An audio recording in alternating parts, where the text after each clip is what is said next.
Bonjour, je suis Guillaume, bienvenue sur ma chaîne La Chambre Noire de Goupil pour une nouvelle vidéo, ma deuxième vidéo où je parle du FTZ, parce que ma première a eu des petits problèmes, hein, si vous ne le savez pas. Et donc on va parler du FTZ 1 et 2, et de son histoire, et du discours un peu de Nikon, un peu étrange, et ça me permettra d'aller un petit peu dans l'histoire de la monture F chez Nikon, et vous montrer un petit peu le pourquoi du comment, et pourquoi on se fait un petit peu balader aussi par Nikon, comme un petit peu tout le monde, hein, quand il s'agit de passer du réflexe à l'hybride. Et donc on va commencer tout de suite la vidéo. Donc la monture la plus importante dans l'histoire de Nikon, ça a été la monture F, hein, à savoir qu'elle est née dans les années 50. Donc c'est vraiment, il y a vraiment longtemps, et Nikon a fait le premier réflexe viable, on va dire ça comme ça, hein, parce qu'il y en a déjà eu avant le Nikon F, mais c'était vraiment le mieux, qui était vraiment parfait dès le début, parce qu'il héritait de toutes les qualités de leur rangefinder de l'époque, juste en mettant un prisme à l'intérieur, enfin un prisme, en mettant un miroir à l'intérieur, et en mettant des prismes, et en faisant évoluer le système jusqu'à ce qu'on connaît aujourd'hui, avec la mesure de la lumière, et un petit peu de trucs vraiment très intéressants, directement à travers l'optique, ce qui n'était pas forcément le cas sur les appareils photo sans miroir de l'époque. Et du coup, voilà, aujourd'hui on se retrouve avec cet adaptateur qui ne peut pas faire l'autofocus avec certaines optiques, notamment les AF et AFD. Et donc ça demande de retourner un petit peu dans l'histoire de l'optique Nikon pour voir pourquoi ça se passe comme ça et pourquoi on a beaucoup moins de problèmes, par exemple, chez Canon. Donc du coup, l'aventure F, elle a été héritée, bien évidemment, de l'argentique, et on a continué à s'en servir lorsqu'on avait les réflexes numériques. Elle a subi plusieurs évolutions dans son histoire, à savoir qu'on est passé à la fin des années 70 sur la version AI de la monture, à savoir changeant la façon de faire la bague des ouvertures. En effet, Nikon avait un problème de fiabilité sur ses appareils photo faisant la mesure de la lumière, à savoir qu'on avait un système avec une fourche qui permettait d'agripper ce qu'on appelle un pantographe. Ça ressemble un peu, c'est un petit peu comme ce qu'il y a sur les trains pour capter l'énergie des câbles électriques. Et donc, ça permettait de calculer l'ouverture. Le problème, c'est que le système étant un endroit vraiment assez particulier et demandant des engrenages tout petits, et moi, j'ai eu un F2A que j'adorais. Genre, au bout d'un moment, il n'en pouvait plus. Et ce système a tout simplement cassé, ce qui est un petit peu dommage, hein, surtout pour un prisme qui vaut un petit peu cher sur cet appareil photo. Là, moi, j'avais eu pas cher parce que l'appareil photo avait dû être stocké dans un endroit très froid. Il ne marchait pas jusqu'à ce que je fasse en sorte de nettoyer tous les contacts. On n'est pas là pour parler de ça. Et du coup, la base de la bague d'ouverture a un petit peu changé, et c'est pour ça qu'on a des problèmes aujourd'hui à adapter. Enfin, aujourd'hui, je suis vieux. On avait un problème sur les réflexes numériques à adapter les optiques de première génération, à savoir qu'une espèce de coupe a été faite pour adapter un nouveau système qui était justement sur la monture, et qui permettait de s'agripper directement à la bague des ouvertures, et glisser sur ressort. Donc un système beaucoup plus pratique et rapide, et beaucoup moins complexe, et beaucoup moins, voire même impossible à casser. Et sur les premières versions, on pouvait adapter les optiques de génération avant, parce que le doigt qui servait à cette bague à la bague des ouvertures, il pouvait se relever. Alors que sur les réflexes, c'était juste un bout de plastique. Et puis voilà. Et du coup, à l'époque, la seule chose que ça entraînait, c'est que, par exemple, si vous utilisez un F3, il fallait faire la prévisualisation de la profondeur de champ et utiliser l'appareil photo en manuel, et pas utiliser son mode automatique, parce que sinon, il ne comprendrait absolument rien, l'appareil photo. Donc, on passe sur le système AI et AIS, mais c'est un système complètement mécanique. Et donc ces optiques AI et AIS, elles sont compatibles complètement avec les réflexes numériques modernes, type D850 et tout ce qu'il y a eu avant, a juste un petit problème près, c'est qu'il y a juste une connexion mécanique entre les deux, donc à savoir avec cette bague, et elle doit comprendre quel objectif vous avez, et donc c'est de là que vient le système qui maintenant est utilisé plus pour la stabilisation, de rentrer la focale et l'ouverture de l'objectif pour que, au départ la focale était juste un aide-mémoire, et on avait l'indication des ouvertures pour que l'appareil photo sache, suivant la position de la bague, à quelle ouverture l'objectif était.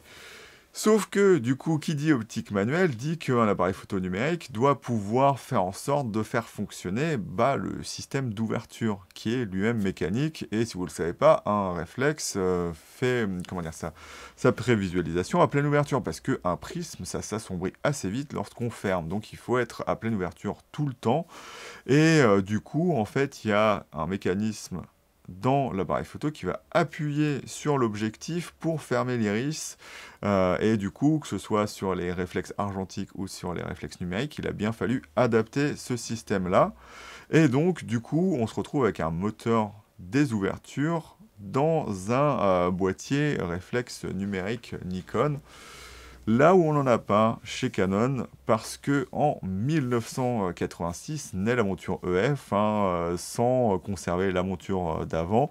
Donc eux, ils ne se sont pas posé de questions, ils voulaient la technologie, ils voulaient évoluer. Et donc, ils n'avaient pas de problème de ce côté-là, ils ont fait une monture assez large, ils ont fait un système où tout était couplé juste électroniquement avec le boîtier. Donc au final, le moteur des ouvertures, le moteur de l'autofocus est dans l'objectif, ce qui apporte des facilités, à savoir que chaque objectif, chaque focale a son moteur, donc c'est beaucoup mieux. Et puis voilà. Du côté de chez Nikon, on était couplé mécaniquement sur les ouvertures parce que c'était beaucoup plus simple, et même les optiques qui avaient des contacts, il y a quand même ce système puisqu'il fallait avoir cet héritage d'optique F, et donc pendant un moment, très très longtemps même, ils ont gardé ce système mécanique pour appuyer, pour fermer l'optique à chaque fois qu'elle prenait une photo. Ce qui fait que systématiquement, chaque Nikon professionnel en rafale est toujours en retard par rapport au Canon, justement parce qu'il y a un paramètre à gérer mécanique qui est hérité d'un système qui date des années 50, et donc ça ne doit pas être simple au final de faire en sorte que ça marche. Et du coup, dans ces années 1980, naît les objectifs AF de Nikon, mais eux, c'est juste une évolution de leurs optiques manuelles, donc telle quelle pratiquement. Par exemple, mon 55 mm de 8, c'est une formule optique d'une optique AI, qui a été, ou même AIS d'ailleurs, qui a été recarrossée en plastique pour être plus légère, avec un autofocus, mais pas dans l'objectif. Nikon faisait partie de ces personnes qui croyaient plus à l'autofocus dans le boîtier, qui apporte déjà des gros problèmes, à savoir que comme chaque optique a une façon, et même forcément du verre différent, si vous avez un téléobjectif, ça va être totalement différent d'un petit 50 mm ou d'un petit 35 mm. Alors l'avantage qu'avait Nikon, c'est que ça leur permettait de faire des optiques très très petites sur les grands angles, ce que j'adore, ce que je trouve très très bien, et très très joli sur un boîtier Nikon, d'avoir un tout petit objectif devant. Mais le problème, c'est que les vitesses autofocus, c'était pas flagrant, pas super rapide, parce qu'il fallait un mécanisme super complexe pour aller motoriser, par exemple, un 300 mm, voire quelque chose au-dessus. Et aussi, le gros problème, c'est que il fallait que les moteurs soient super fiables, parce que s'il y en a un qui lâche, c'est un dans l'appareil photo, et ça ne marche plus.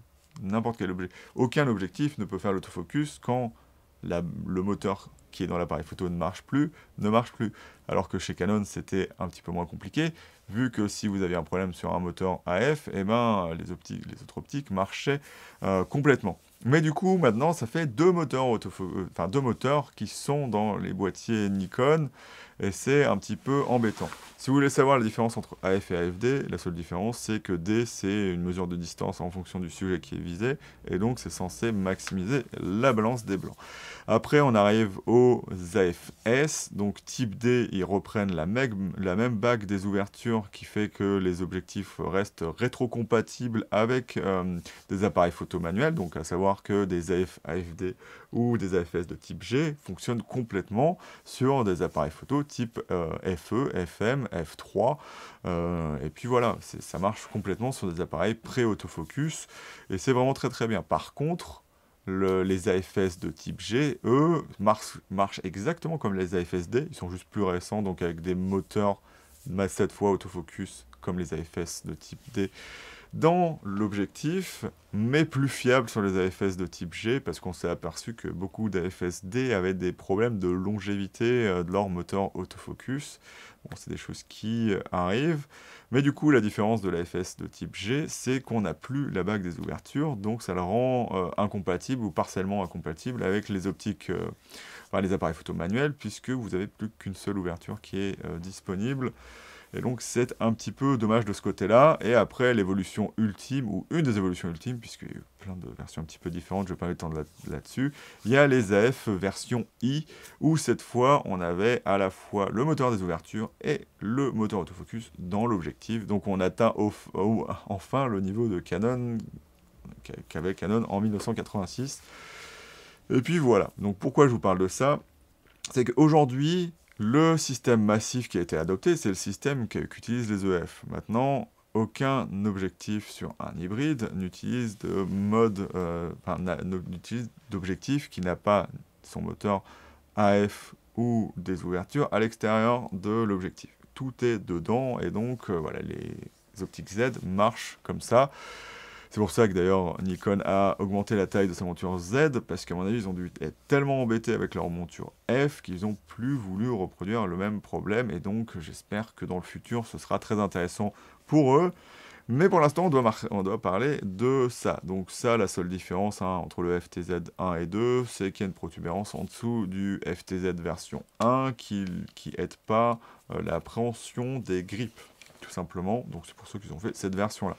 Et le discours de Nikon, ça a toujours été de dire, bah vous voyez, il y a deux moteurs sur certaines optiques, et ben il fallait bien qu'on choisisse, donc on a choisi le moteur des ouvertures. À savoir que les optiques les plus massivement créées et les plus intéressantes de la monture F, ça reste les AFS de type G, qui ont toujours le moteur des ouvertures, qui est dans l'appareil photo, donc aucun moyen de la régler directement sur, via un boîtier Z sans avoir un moteur dans l'adaptateur.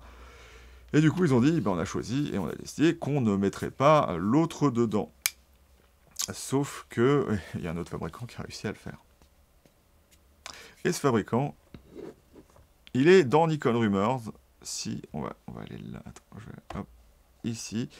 Et c'est Monster Adapter. Donc je ne sais pas ce que ça vaut en termes de qualité, si ça fait vraiment bien l'autofocus. D'ailleurs, là où c'est assez méchant pour Nikon, c'est que ça va sur leur successeur spirituel, à savoir les Sony. Oui, désolé, hein, mais il y a un très grand lien entre Nikon et Sony, donc arrêtez de ne pas aimer les Sony. Vous n'en seriez pas là aujourd'hui s'il n'y avait pas de Sony, et inversement. Et du coup, là, l'indécence de cet adaptateur, c'est de pouvoir faire l'autofocus sur un Sony avec une optique AFD, là où vous n'arriverez pas à faire l'autofocus avec des AFD sur un Nikon Z.